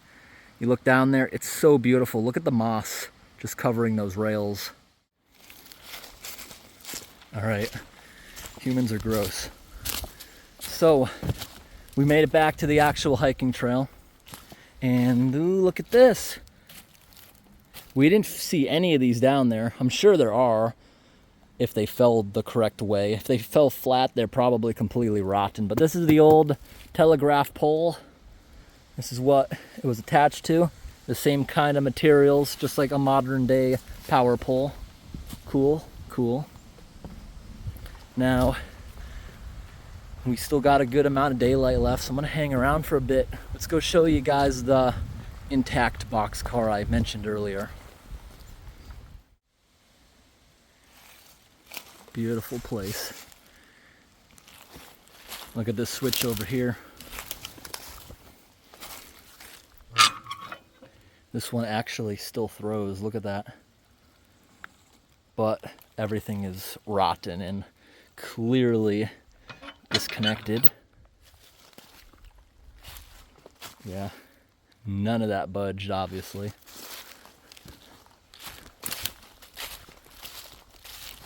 And I'm looking around, is this another three-way switch? Because that also had 3 positions on it. We're back to the donut. So I walked a good maybe 8-10 miles today. Surprised no one ever made a trail down that way, but we're going that way. We're just gonna take an easier trail that actually goes to the attractions. Here's the shortcut that goes back over there.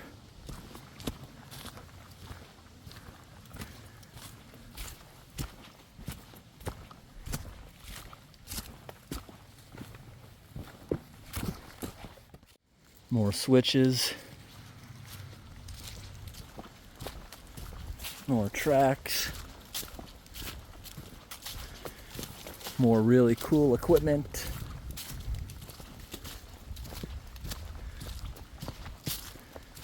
And this is cool. This is one of those old steam shovels that was all operated by cables and pulleys rather than today's excavators with hydraulics. Ton of pulleys. This thing would have came down like a crane and grabbed dirt to load it. That's cool. There's a flywheel over there.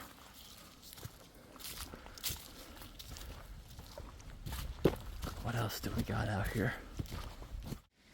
We got a spool right there.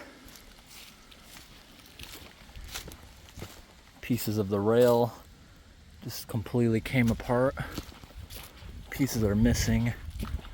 But here we are, more rail cars.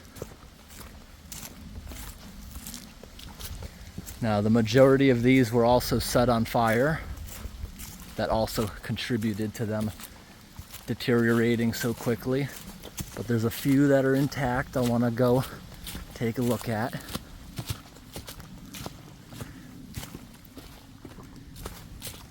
So if you add up all these cars, add up all the ones on those abandoned sidings down there, probably a good 50 of them.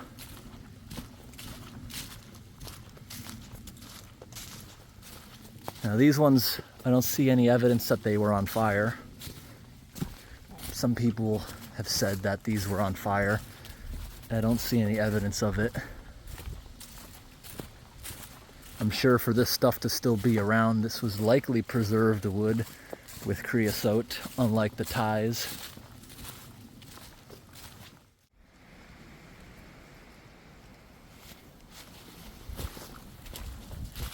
Back to where we were earlier.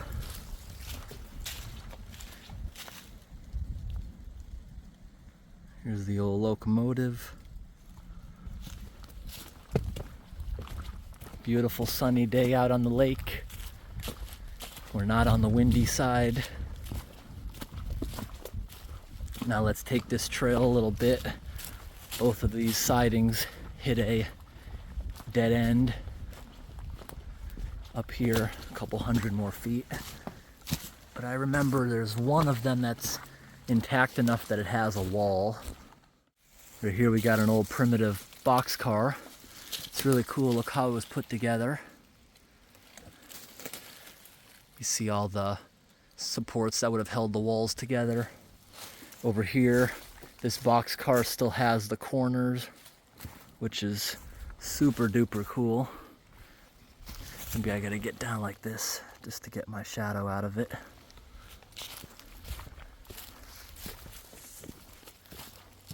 Everything is slightly more intact here. Maybe it was preserved by more tree cover. That could have been it. Because when there's more tree cover, that means less fluctuations in temperature. Sunny, shady, sunny, shady. Sun damage causes issues to wood. Dry, wet, all the time, back and forth. And see this? That's our evidence right there of why these are still around. That is creosote. Creosote is an awesome wood preservative. They still use it on railroads these days, still use it on train bridges. The public's not allowed to buy it anymore though, for some reason. But the railroad's allowed to put it from coast to coast. It has unknown effects on the environment, but it's banned. They don't even know what it does. Here's the boxcar I really wanted to show you. Take a look at this. Even when the railroad was still operating, this was a very leaky wheel bearing. As it was going down the tracks, it was leaking oil like crazy onto itself. There's a piece of wood in there. You don't see trains like this anymore. Pieces of wood even incorporated into the suspension. Now this is the most intact boxcar, which is so cool to see. And here's the end. This big pile of rocks is the end of the line.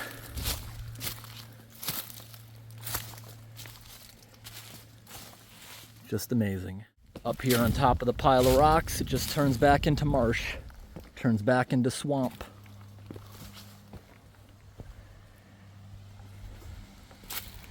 It looks like these things maybe at one point even rolled a little bit. I don't know, because that's come really far off the tracks. How'd it get down there? I don't know. Absolutely beautiful out here. The water's crystal clear. It's actually kind of warm here. The water. It's rare when we have days this warm in October. It happened in 2020, but this is nice. Next week though will feel like winter here. Below freezing all the time for one of the days. Just going out to see these mysterious train wheels. How'd they get out here? Are they damaged or something? Did the logging company just use them as another rock as wave control? Maybe. That is so cool. There's times when this will be completely underwater. When the lake is all filled up, especially during the spring thaw. See an old piece of wood down there, and the ends of it look like they were sawed. Yep. This area right here back in the day may have been deeper. This may have been an area where they would keep logs from floating away. It might not have to do with anything as far as erosion. It might have been an area to keep the logs. They used to have areas that would look like a marina. It would have all these barriers around it, but it'd be full of floating logs. That could very well be what that is. But I like when the lakes are low because you could walk days, just coastline, in the middle of the wilderness. There's very few buildings out here, all protected land. Can only be used for logging. There's a few buildings here and there, some campsites you can use. There's even island campsites, which are cool. That's why these roads, they charge you for when you're out overnight, even if you don't use their campsites, because that's what goes towards maintaining the campsites. Mowing them, replacing the picnic tables, maintaining all the outhouses, toilet paper, all that kind of stuff. This beaver lodge here is actually really cool. This was built in the last few years, but when the water is up, This was an entrance. This was supposed to be underwater here, this half of it. And also, there's another emergency entrance, exit for the beavers, and they excavated this out. That's why it's so deep. That was just another way out of their lodge. And here's another entrance. There's another one. That's a gigantic beaver lodge. They usually have 2 entrances, but this one has 4 or perhaps 5. That's really cool. And look, moose tracks. There are more moose tracks than human tracks, which is awesome. This is the time of day moose start to come out, now that we're getting towards dusk. This is the best time to explore the woods, the dead times of the year. So typically, late June until the end of August is the biggest part of the tourist season because all the kids are off school. But then you go and get a break. September, there's not many people here. Beginning of October, it's packed with people. Leaf peepers with all the beautiful fall colors. A couple weeks ago, that would have been beautiful yellow trees. That's why. Now it's a break until it snows a bunch. Then you have tourist season for skiing, snowmobiling, and then the biggest break from the tourist is in the spring between April and the end of June. What do you think this is? Is that asbestos that's wrapping this? Could be. Back in the 20s, I'd imagine this thing had some asbestos on it. Look at those rivets right there. Those are in really bad shape, but it's very interesting to see it like that. Water's getting in here and it needs a spot to escape. Look at the brake lines too, made out of copper. That's cool to see. This thing, everything on this is so dense. It's awesome. Like, you go up to the front of this thing, you knock on it. It is dense. You knock on a bumper of a new train, it's still dense enough that it doesn't dent when it hits a car. But these are incredible how thick everything is. I love it. All right. We're off. We're gonna go now back to the vehicle just in time. It's about to get dark and scary out here. Halloween's next week. I wonder how many people will be here for Halloween night. These places oftentimes will have parties and stuff on nights like that. Ooh.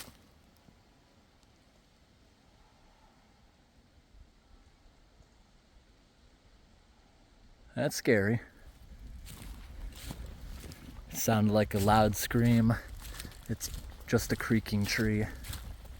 But something out in these woods that's really terrifying at night, if you don't know what it is, there's a lot of things that would scare certain people, and it is terrifying in person when you hear noises in the forest in the middle of the night. I've walked this trail many times in the nighttime. Didn't have my big flashlights back then, so it was more scary. Hear that? Creaking everywhere. I'm pretty sure the creak is coming from that. Sometimes it'll sound like a human screaming super loud in the middle of the night. And what that would be is fisher cats. They scream and it sounds like a human. Loud, high-pitched screams. And you also hear noises like loons out here, coyotes, owls. And if you don't know what those are, it'll scare you really bad, especially fisher cats. If you never heard a fisher cat, look up a video of what they sound like. When there's a group of them screaming in the woods, it's terrifying. Look at this, there's a cute squirrel here. Where'd he go? Where'd he go? Where'd he go?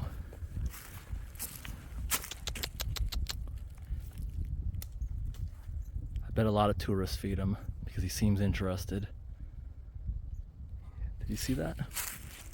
Let's do it a peanut butter cracker. Let's try. Oh, one fell out. Let's try getting him more.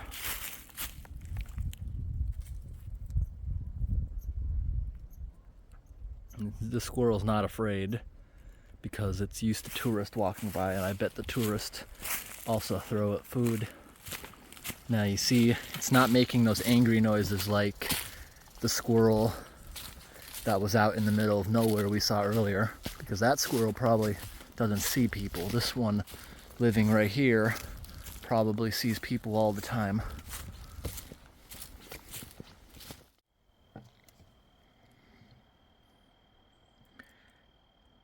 I didn't put what year it was, but I'm assuming that was this year. Here's a map to put more into perspective of what we just did.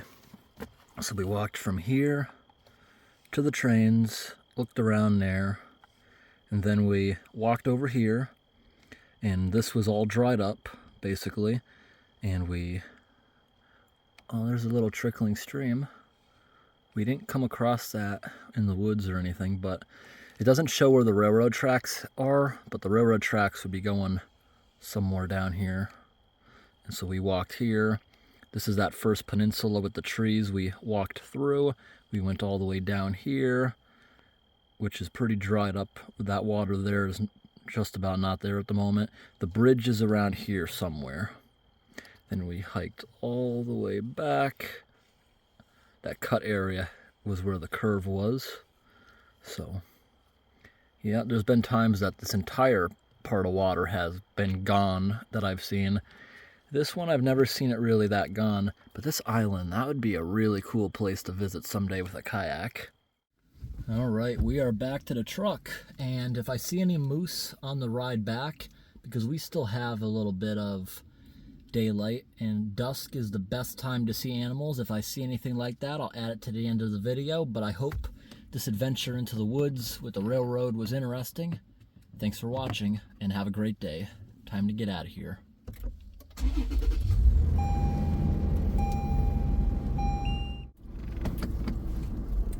Eating some crackers. Pretty hungry now. So that took us 6 hours, that hike. Nice.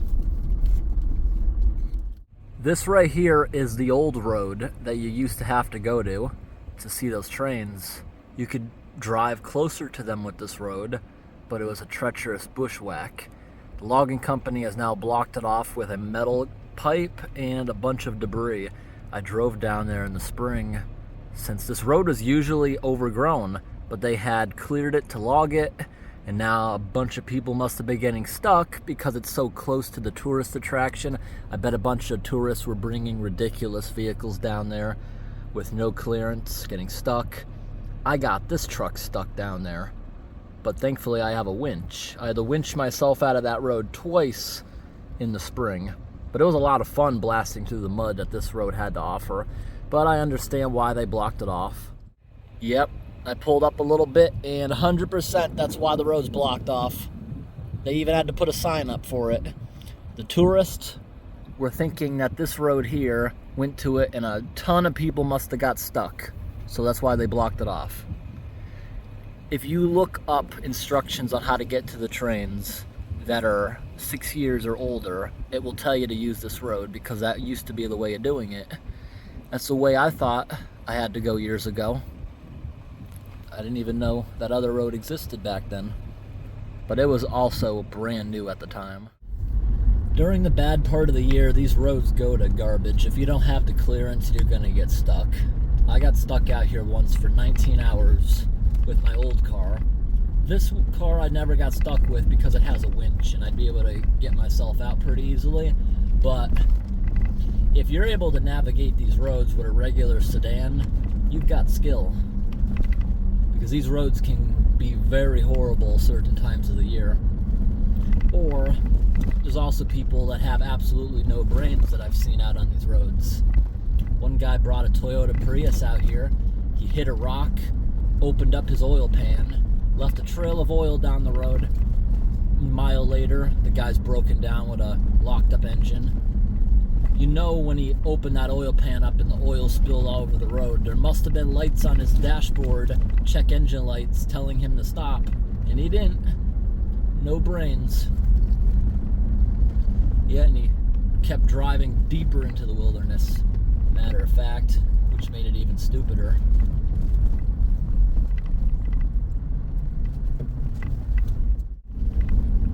Just like today, a few people talk to me. Out here, a lot of times people will stop to talk.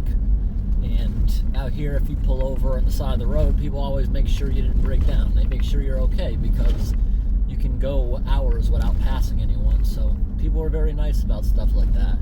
Every now and then, you get someone that, like one time I was pulled over and a guy showed up with New York license plates and he asked me about instructions and I told him where he wanted to go. But, I thought it was a log truck. It's still a big truck coming. But the guy pulled over and he was talking to me. He was mostly complaining about the road conditions. Mostly mad that his car was getting dirty when he made the plans to come on out here and went by all the at your own risk signs and stuff. He was mad that his car got dirty when he chose to go down a dirt road. Now, my vehicle, it's not even the same color right now. It's so dirty. It's expected. I like it. Difficult to travel roads are actually kind of fun. I like when the roads are in pretty bad shape. I like the mud. Some of these roads, it's like driving through wet concrete after a rainstorm. It's kind of fun. It's very interesting. It gets so dirty you can't read your license plates. You got to get out and clean the headlights or you can't see anything at night. Mud is really fun to drive through. I love it. Until you get stuck. But it's okay. That's why I made sure to get a winch on this truck. Got skid plates. It doesn't really matter what I hit. I got a metal bumper in case something like a deer runs out. Speaking of that, 2 nights ago, first time in my life, I've had a bunch of deer run out in front of me with close calls, but I had a moose run out in front of me the other day out of nowhere, and I grazed it. Didn't hurt it. It ran away afterwards, but I grazed it. I stopped just in time and just tapped it. This road here, speaking of it, to the left right here, it looks like they've been logging down here, so it's in better shape too. This is the road that would go to the other side of the bridge with a 20-minute walk. Right there. Yeah, they reopened a lot of this, but don't trust Google Maps on all of this. Just what you can physically see from the latest Google Maps. Google Maps will tell you to go down roads, and you're like, what road? You don't even see a flattened out area. It's because a lot of times Google will reference maps that weren't necessarily accurate from back in the day, and you can't even find a trace of it. Maybe there was a road there 100 years ago, but it's impossible to even notice it. Then the map will tell you to go places that there's bridges out. You can't always trust it, but it does help. There's other times there'll be a brand new road, Google doesn't even know about it yet. Now, Google does use AI. It can see roads from overhead, what it thinks is a road anyways, and put it on the map. But that can also be trouble because it will tell you something's a roadway, but in reality what it actually is a log skid trail, a heavy equipment road that drags trees out of the wood, which was never maintained for any sort of vehicle to be going down. It thinks those are roads and will label them as roads. So Google can be a pain in the butt when it comes to that stuff. Right here's a brand new clear cut. I'd estimate that to be maybe 20, 30 acres of land. Here's what they got out of it. Part of it anyways. They probably hauled out a bunch. To the left, that was all cedar. This is all balsam fir. That little pile there is maple. They separate it out so they can make different things with it. Most of it is pulp wood, paper, toilet paper, press board, that kind of stuff. there's another clearing. You see, they don't clear cut everything at once. And you see, in this area, they removed all the balsam fir trees because they make pulp paper out of it. Now you see all the trees they left standing? Those need to bulk up a bit. Everything they left standing is white pine. That will be lumber, which takes twice as long to grow. Alright, now we're driving through an active logging site. Keep it going nice and slow, because they just graded this. Don't want to make too much dust. They're fueling up the machine right there. Brought the diesel truck out.